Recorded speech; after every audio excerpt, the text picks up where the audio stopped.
Al octavo episodio de Bendito After School. Y en esta oportunidad vamos a hablar de un tema pues muy interesante y muy chévere y que nos ha tenido enganchado y desde que nos conocemos hemos estado hablando de eso. Y es cómo poder identificar o cómo saber qué es lo que tengo que decir o qué es, cuál es mi tema, cuál es mi statement, ¿no? Claro, bueno, naturalmente este episodio va a ser muy provechoso para artistas, pero también para los apasionados del arte que simplemente van a museos, para los curadores, galeristas, entender esta dimensión que tiene que ver con los procesos creativos de cada persona, ¿no?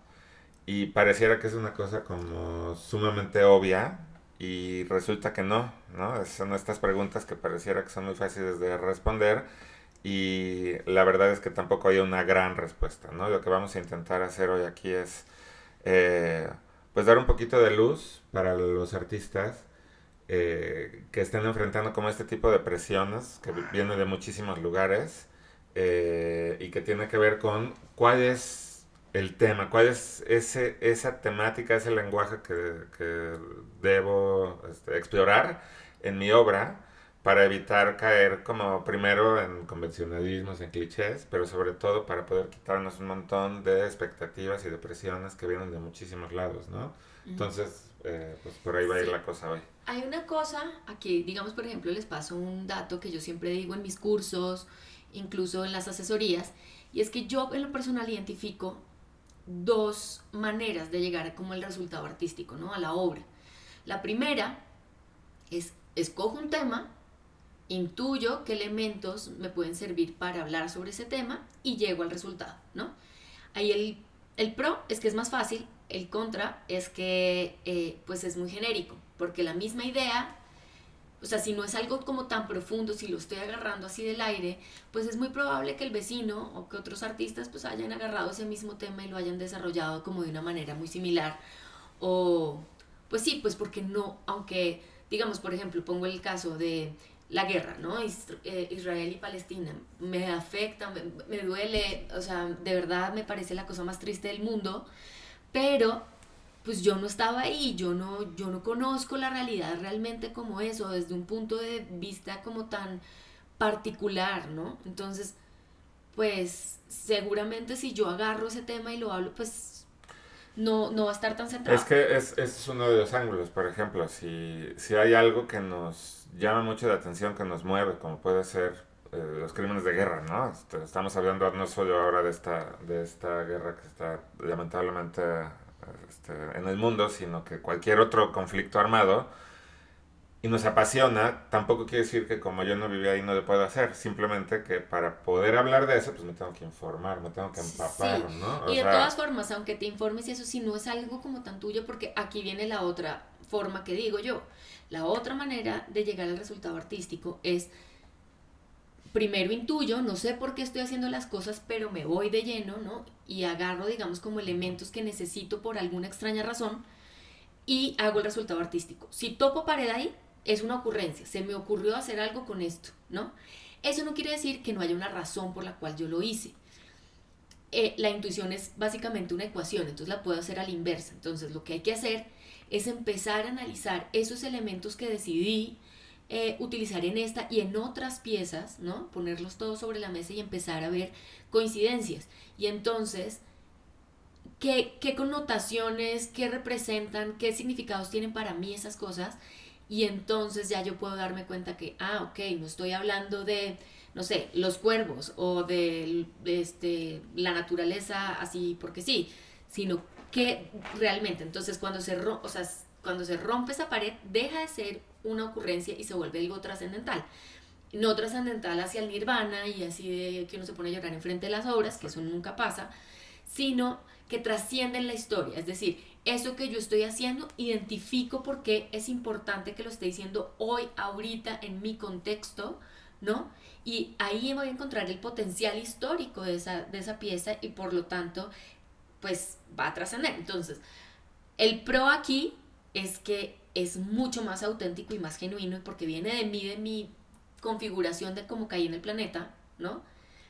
El contra es que obviamente es muy difícil y muchos se quedan solamente, digamos, claro, como en la es que ocurrencia. es la cosa es ir desbancando idea romántica de que nada más me inspiré, ¿no? Como una epifanía y ya me iluminé y de Sí, repente ya empezaron tengo las un luces. proyecto. No, no va por ahí. Ustedes saben, bueno, definitivamente en este canal lo que estamos hablando es de un ámbito de especialización muy evidente como son las artes y no, no digo que hasta esta época en la historia sea un ámbito de especialización, esto ha sido desde siempre y hay que ir desbancando como estos clichés, ¿no? O sea, hay mucha gente que sigue pensando en el arte como algo nada más bello y entretenido y como un espectáculo. Para nada, estamos aquí, Cata y yo, intentando dar un poco de luz sobre cuáles pudieran ser esos caminos. Y yo al inicio de lo que estamos hablando hoy comenté que no hay una sola manera de hacer arte, o sea, no hay una gran respuesta, ¿sí? O sea, de nosotros no van a obtener como la fórmula perfecta para ser un artista profesional. Va más como por el terreno de la intuición, ¿no? De cada quien y con un compromiso muy evidente hacia la especialización, ¿ok? Entonces, lo que considero yo que debe ser primero muy importante para cualquier artista que esté empezando algún proyecto o está empezando su carrera o incluso de media carrera y se esté replanteando las cosas, es en una cosa como muy introspectiva intentar pensar qué es aquello que realmente ha tenido significado en mi vida, en mi experiencia de estar vivo en este mundo, ¿sí? Y este es un primer paso, ¿eh? O sea, definitivamente vienen muchos más pasos que tienen que ver con la especialización, con el desarrollo técnico, con la experimentación, La pero comunicación. regresarnos así como a la parte esencial, a la parte más básica de ¿qué es eso que debo yo hacer? Híjole, es uno de los temas más complejos. Más allá de porque sea un ejercicio de intuición personal y casi existencial, porque en el mundo del arte, al ser un ámbito especializado, pues hay mucha información, hay mucha presión, o más bien mucha información que puede ser asimilada como presión o como un deber ser, y que puede resultar muy abrumador para los artistas, ¿no? Vamos, por ejemplo, a museos y eso que se está exhibiendo, pues tengo yo que hacer ese tipo de arte. O ahora voy a una galería y, uy, eso es lo que se está vendiendo, yo también quiero vender, ¿no? Como artista, ¿qué hago para vender? Y al parecer, de repente empieza uno a estar como muy comprometido con aquello que quiere hacer y termina uno haciendo lo que el medio, lo que la moda, lo que las tendencias del arte, lo que los galeristas y el mercado quieren, eso es lo que termina uno produciendo. Para después, más adelante en la vida, después de una curva así muy, muy grande, realmente volver a encontrarse. Los que tienen suerte, ¿no? Y los que tienen esa sensibilidad para ir Es encontrando. que yo creo que es muy importante y es como la regla de oro. Y eso, y además es muy difícil, es dividir lo laboral, ¿no? De lo Mm. emocional. O sea, entender que las emociones, mis tristezas, mis traumas, mis problemas, mi forma de ver el mundo, todo eso es mi materia prima. Entonces, a eso le echo ganas, pero para el tema, digamos, como de la creación de las obras, pero todo lo, o sea, quitarse, o sea, no mezclarlo, digamos, con las oportunidades, ¿no? Que si vendí o no vendí, si me aceptaron o no me aceptaron. Todo lo que sean oportunidades, ¿no? Eso va para el campo laboral y eso lo tiene que ser frío, calculador y sin sentimientos. Es decir, yo tengo que llenar la aplicación para la convocatoria sin ponerle corazón. O sea, siempre digo como que es como el desayuno, ¿no? Como que uno le echa ganitas al huevito, que quede rico, pero ya por la tarde uno se tiene que, o sea, pues a uno se le olvida, pues, qué fue lo que comió por la mañana. Mm. Pero Bueno, es pero eso esta es ya cosa, partiendo de que tienes una obra sólida y bien claro, pensada, ¿no? pero en la medida en la que uno pueda, digamos, como partir esa línea, ya entonces lo que estresa, que es esta parte de la convocatoria, de la venta, de la entrega, del que si cómo hago el certificado, ese tipo de cosas, ¿no? Pues ya no me están, ya no están interfiriendo en mis procesos creativos, ¿no? Porque entonces ya no estoy creando porque esto se vende mucho o porque esto es lo que gusta o es, ¿no? Sino porque simplemente, o sea, eso es una Es que hay, cosa, hay muchas inseguridades involucradas, hay la cuestiones, y es normal, ¿eh? Justo, ojo, lo que estamos diciendo aquí es que va a haber muchas inseguridades involucradas. Y también es una especie de mito esto de pensar que los grandes artistas no tienen esas inseguridades. no, Para igual. nada, todo el mundo las enfrenta, ¿no? El tema aquí es saber cómo negociar con uno mismo, negociar con nuestra propia experiencia, negociar con nuestra propia mente, ¿no? Para saber a qué le damos luz verde y a qué no, ¿sí? Y ¿cómo poder decirlo? Es una cosa muy contradictoria porque quienes producen arte saben que se pueden experimentar como sensaciones y emociones muy opuestas, ¿no? Por una parte estoy yo en mi estudio en un momento creativo, de enfoque, de serenidad, produciendo, y puede haber una especie de sensación como muy positiva y de empoderamiento, decir, wow, esto que estoy haciendo realmente me mueve, es súper interesante. E inmediatamente, al sentirnos observados, alguien abre la puerta y entra, en esta cuestión de inseguridad, me están viendo, me van a juzgar, ¿no? Si esto pasa en un contexto, imagínense, puede ser nada más un artista en su casa o donde sea, sentirse así, ahora imagínense la presión que viene de me van a juzgar, me van a criticar, de, de gente que pueda provenir de los museos, que puedan ser críticos de arte, galeristas, ¿saben? Entonces es esta cosa de saber negociar y podernos identificar con aquello que hacemos y ahora sí, como dice Cata, saber cómo ya tengo esta parte muy sólida que es mi creación, ahora sí, ¿no? Pongo ahí una línea divisoria y a partir de este momento ya me puedo poner a trabajar en otras cosas, en saber cómo promocionarme, cómo llegarle a los artistas, saber qué decir, a los curadores, a los galeristas, saber qué decir, ¿no? Sí, pero pues eso, esa es la ley de oro, o sea, como saber, o sea, diferenciar muy bien lo laboral de lo emocional o de lo personal. Ahora, hay una cosa que, digamos que me ha pasado muchas veces con los artistas que asesoro, eh, que a veces uno está analizando su trabajo. Ellos dicen, no, es que no sé realmente por qué estoy haciendo esto, pero esto es lo que estoy haciendo, no sé dónde sacar el statement, o sea, que realmente no entiendo. Y es como, también hay otra dimensión. Uno ha sido uno mismo desde que nació, no sé, y pues obviamente hay cosas que para uno son muy naturales o para uno son, o sea, es lo que uno ha visto toda la vida y no se da cuenta que eso es lo especial, porque el del lado no lo tiene, ¿me entiendes? Entonces piensan que lo que están haciendo pues no tiene mayor gracia porque pues porque piensan que es normal. Pero, o sea, pero no, es especial, es algo que los hace únicos, ¿no?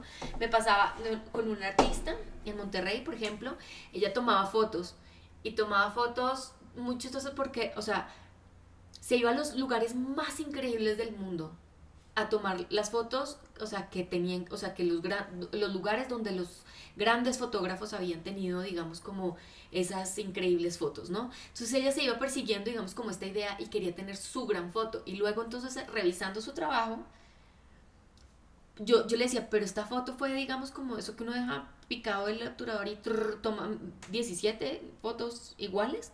Me decía, no, no, no, entre una y otra hay mucho. Y yo, pero está muy chistoso porque tú te quedas como pasmada y tomas una foto, esperas, luego tomas otra foto, siempre queriendo esperar algo diferente y no llegas a algo diferente. O sea, tenía una que era muy chistosa porque le estaba tomando fotos a una vaca y todas las fotos parecía la misma foto, había como ligeras diferencias, hasta que la vaca ya se voltea y como, "Oh, ya", y ahí digamos como que terminó. Yo le dije, es que tú no estás encontrando una foto, tu obra son todas las fotos y es justamente eso, es esa necesidad y ese sentimiento que tienes de que no pasa nada en tu vida, de que no pasa algo extraordinario y entonces esa serie se vuelve pues interesantísima, no una foto de esa, sino las 17, ¿no? Y por otro lado es como, bueno, listo, chévere, eso es para mí, pero eso que está dejando en el mundo, que habla, digamos, de este momento histórico, pues este es el momento histórico donde uno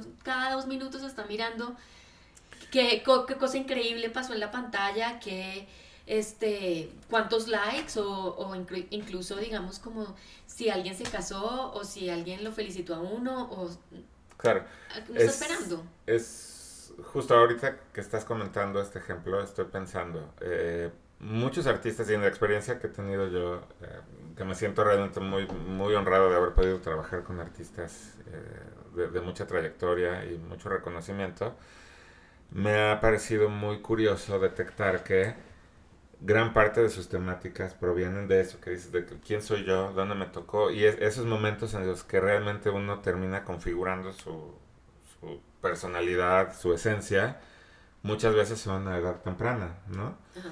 Y es muy curioso pensar en artistas mucho prestigio y de los más importantes del mundo y que realmente han llegado ahí porque han tenido lenguajes sumamente innovadores y propositivos. Y nos damos cuenta que para llegar ahí lo que han hecho es conectar justamente con esa identidad, casi en la etapa infantil, ¿no? Estoy pensando ahorita, por ejemplo, y siempre lo uso cuando me ha tocado dar clases, el ejemplo de James Turrell, ¿no? Su experiencia con la luz, pues cuando era niño, ¿no? En su casa y mirar el atardecer, el amanecer. eh, por ejemplo, estoy pensando tal vez también en artistas como Jeff Koons. Jeff Koons lo que dice es que es como una especie de juego, ¿no? O sea, como que no tiene uno que estar comprometido con nada y hay que dejar un poco, casi como en automatismo surrealista, ¿no?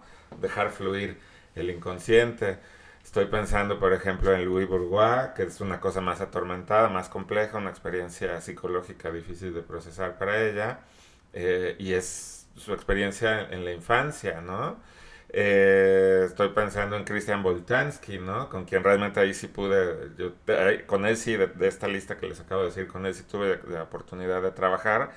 Y era muy bonito porque él me comentaba que la época en la que tomó conciencia del mundo, pues fue la Europa de la posguerra y estaba todo destruido, ¿no? Entonces había una especie como de sentimiento como pues sí, de desgracia, de una tristeza profunda, pues por la catástrofe humanitaria que implicó la Segunda Guerra Mundial, pero también como una especie de ánimo colectivo para ir hacia adelante, para mejorar, ¿no? Y si se fijan, la obra de Christian Boltanski pues tiene esta cosa doble, ¿no? Entre una cosa atormentada, compleja y terrible y una cosa también ahí muy positiva. Bueno, todo eso proviene de sus recuerdos infantiles, ¿no? Y así nos podemos ir, ¿no? O la Furia Eliasson, ¿no? Otro gran artista. Si ustedes ven, por ejemplo, hay un documental muy bonito que está en Netflix de la serie de Abstract. Él habla de la experiencia que tiene con su papá, que lo llevaba a la naturaleza desde chiquito, y cómo ese tipo de experiencias lo terminan marcando para trabajar justamente ahora con esto. Bueno, poniendo este tema así en claro, lo que les puedo decir ahora es que no basta con eso. O sea, no basta nada más con encontrar la temática. Todos estos ejemplos que les acabo de contar han ido profesionalizándose, se han ido convirtiendo en expertos en las temáticas, ¿no? Que están trabajando. No estoy hablando de las temáticas personales. Por ejemplo, Boltanski se volvió un experto en todo el tema de la Shoah y la posguerra y Europa y todo esto, ¿no? Y todos han sabido encontrar un canal de experimentación, de apropiación, que les ha permitido volverse lo que son hoy. Me explico, no es algo gratuito. Estamos justamente aquí hablando de, primero, un ejercicio intuitivo de reconocimiento y luego un compromiso en la profesionalización, ¿no? Sí, hay, digamos, una cosa que a mí me parece como muy interesante y es que a veces, digamos, cuando se analizan los artistas, ¿no? Como estás haciendo tú ahorita, o, ¿no? Que entonces vamos a analizar la obra de, no sé, Mauricio Catalán y tal, a veces se quedan solamente con la obra, ¿no? Digamos, por ejemplo, Damien Hirst, que le dan palo durísimo y a mí me encanta precisamente porque conozco su biografía y a mí me encantan las biografías de los artistas. Y porque justamente identifico en muchas cosas más cuando eran chiquitos, ¿no? Digamos, por ejemplo, el caso de Damien Hirst, que la mamá le hacía un bully terrible, ¿no? Y justo lo que le decía cuando, pues cuando salía con una pinta nueva, así, pues con sus jeans o su peinado raro, le decía como, ah, for the love of God, ¿no?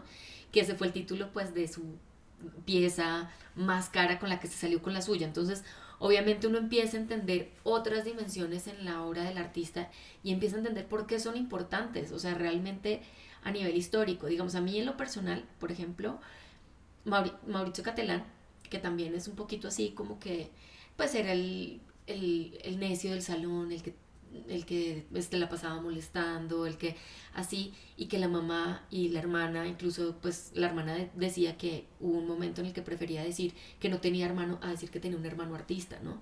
Entonces, no sé, yo me identifico, por ejemplo, mucho con él y me encantan todas esas piezas donde su inseguridad es el tema de la obra, ¿no? Su primera obra Bueno, que no, expuso era, o sea, como en un lugar así como muy importante, pues, era como unas sábanas amarradas, ¿no? Como cuando uno se escapa, ¿no? De la cárcel, Entonces, y se llamaba pues así, como que escapa. Entonces, que era como el artista que se escapó. O el día de la inauguración, importantísimo en la galería, pues el man pone un letrerito de retorno súbito, ¿no? Como ahorita vuelvo.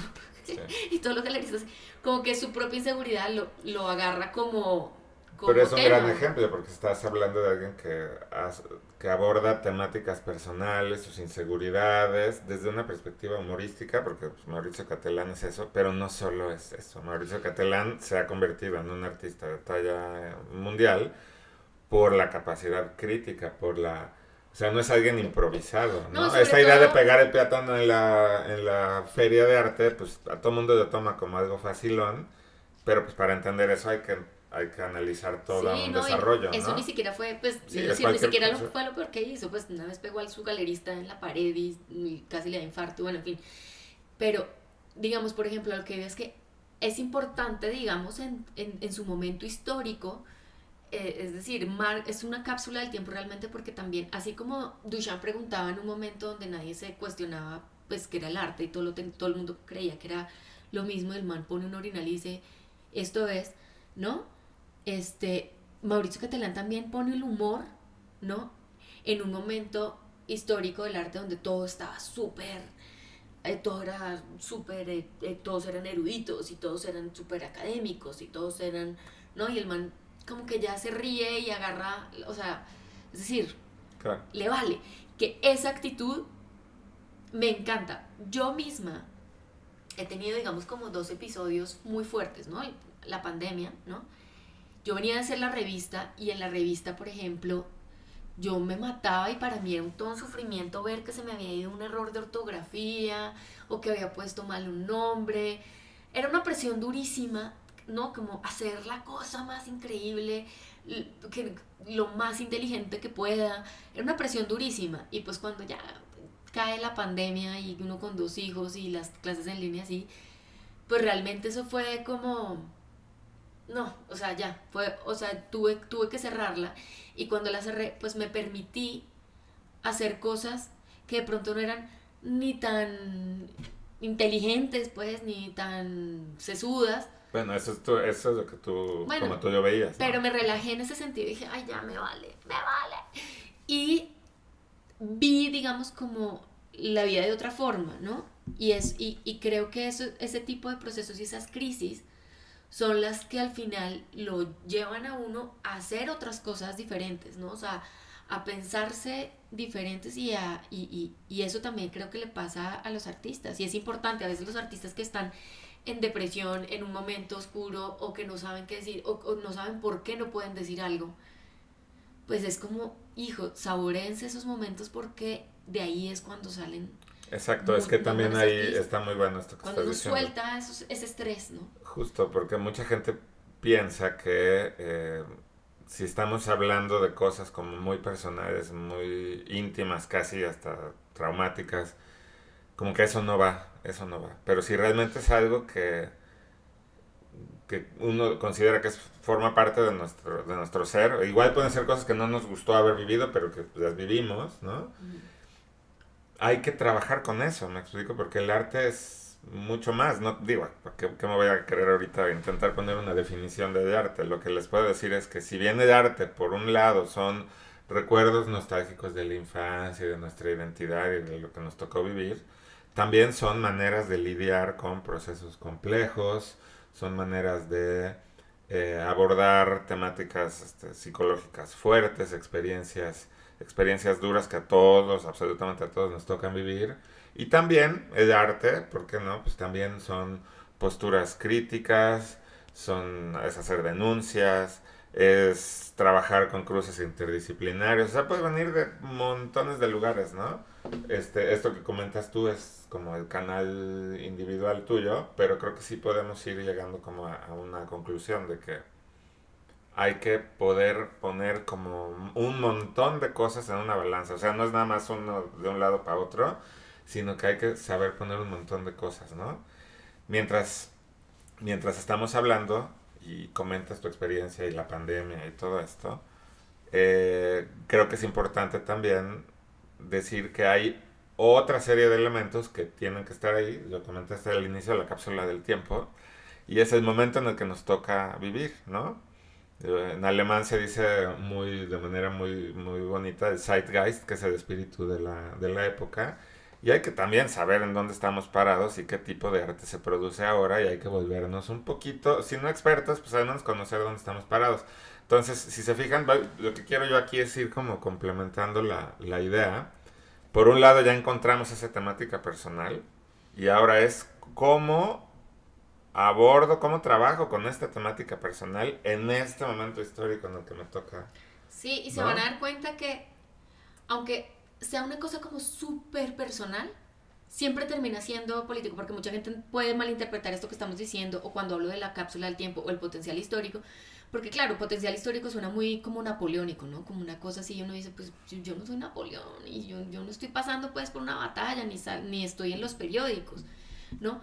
Pero aunque sea una vaina como súper, súper personal, siempre termina hablando de algo pues que es pues inherente a este momento en el que estamos viendo. Es como lo que les decía, en el caso de esta artista que estaba asesorando, ¿no?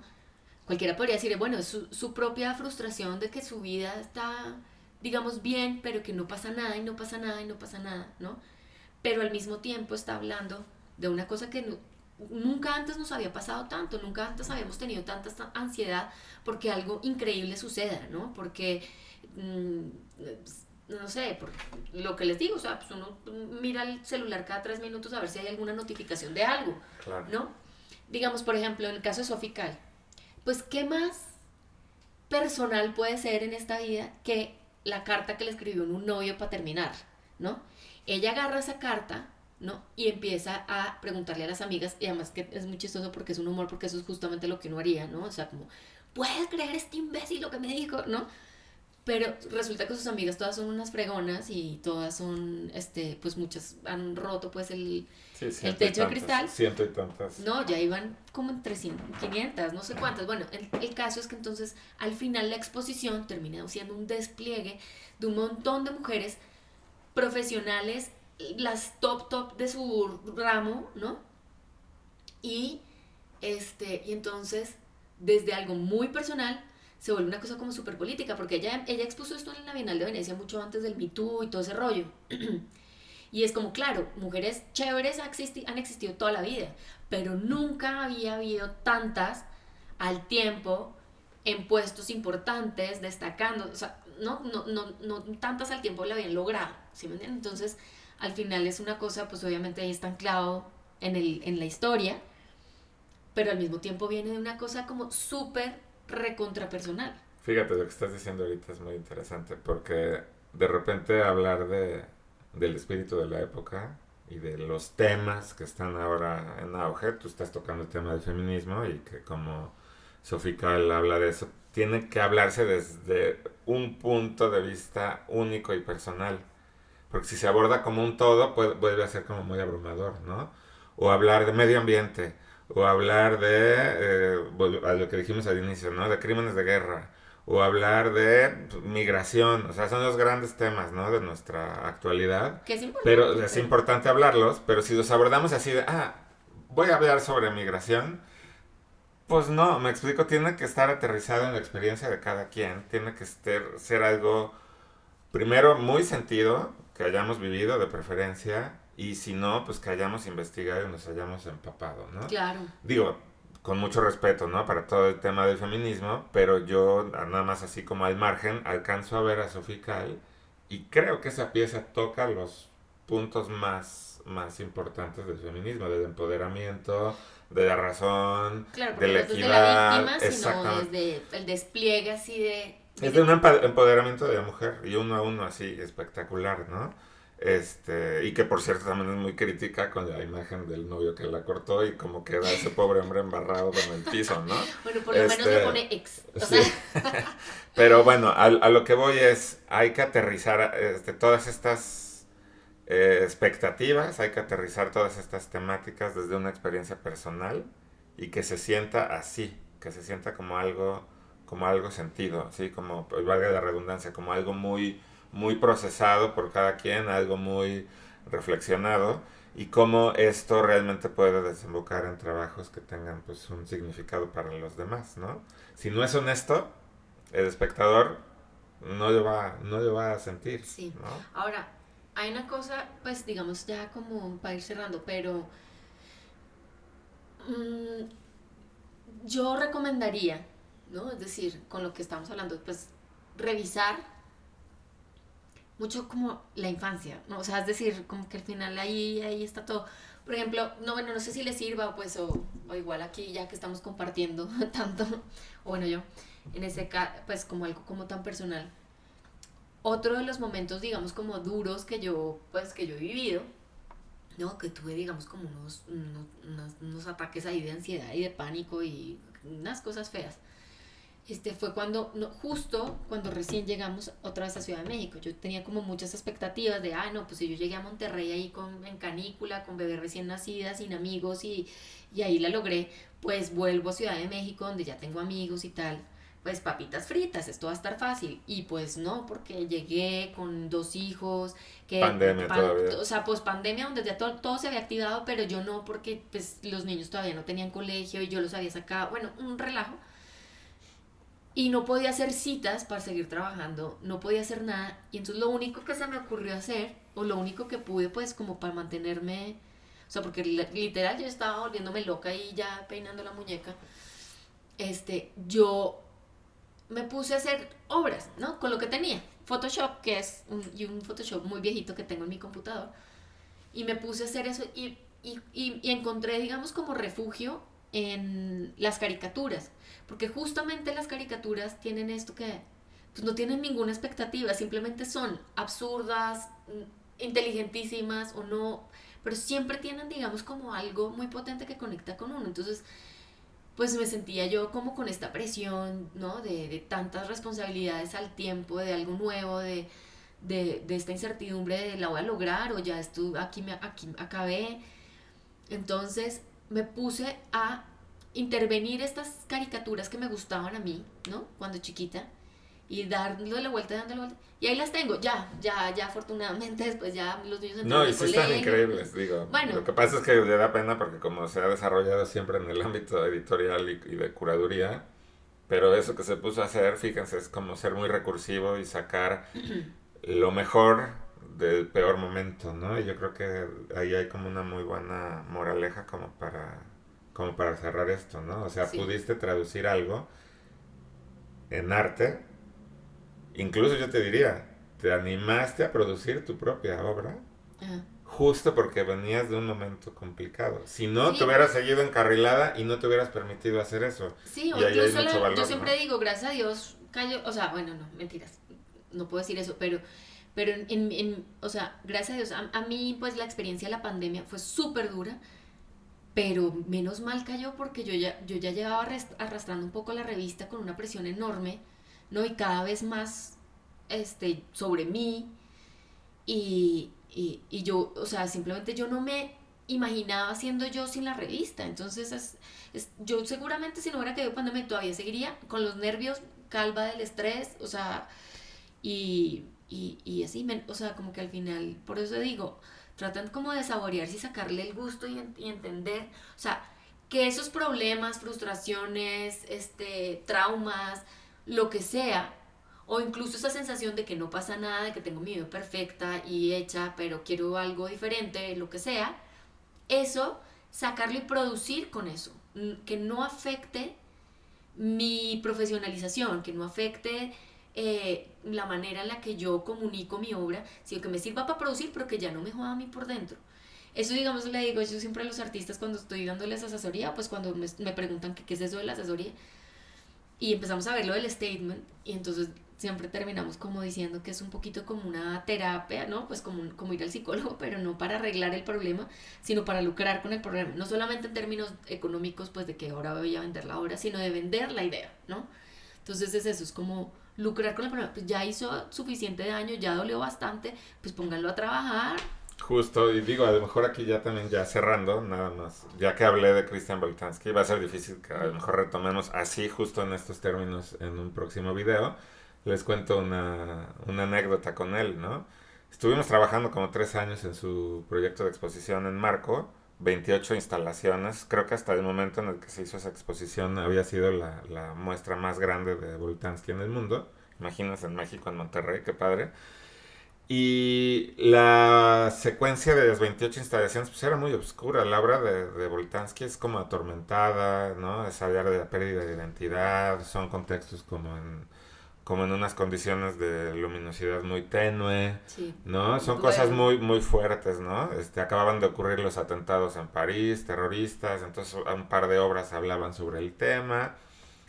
Y yo veía de repente la obra de Boltanski así, y por otro lado yo lo reconocía a él muy comprometido con su obra y pues, sumamente enfocado, pero en su vida cotidiana él era un tipo súper amable, sonriente, Sí, todo chévere. energético, así una persona espectacular. Y un día se lo conté y le dije, oye, Cristian, pues de esto que está viendo la gente no se imagina esta personalidad que tienes, ¿no? Porque es un señor que tenía la sonrisa de oreja a oreja, así una vitalidad y una persona Sí. espectacular, ¿no? Y me dijo así con esa sonrisa, me dijo, ¿tú sabes lo que yo me ahorraba en psicoanálisis por el simple hecho de ser artista? O sea, y lo decía con una felicidad. Imagínense abordar toda esta cosa traumática. Pues, como les dije, creció en Europa de la posguerra. Seguramente le tocó vivir cosas muy complejas. Y así asumir su vida y usar su obra como algo positivo, ¿no? Entonces, creo que es una buena manera de cerrar hoy este tema. Sí, ya. Y pues bueno, dejen sus comentarios aquí abajo. Ayudan muchísimo, nos ayudan a nosotros también, ¿no? Para entablar comunicación con ustedes y aprender. Entonces, pues bueno. Sí. Creo que este ha sido como los más chéveres, la verdad me gustó. Así, me liberé. Muy bien. Bueno, pues ya saben, campanita y likes y compartan también pues para que le llegue a más gente y de pronto les sirve a uno que otro por ahí. Bueno, bye, hasta la Nos vemos. próxima. Bye.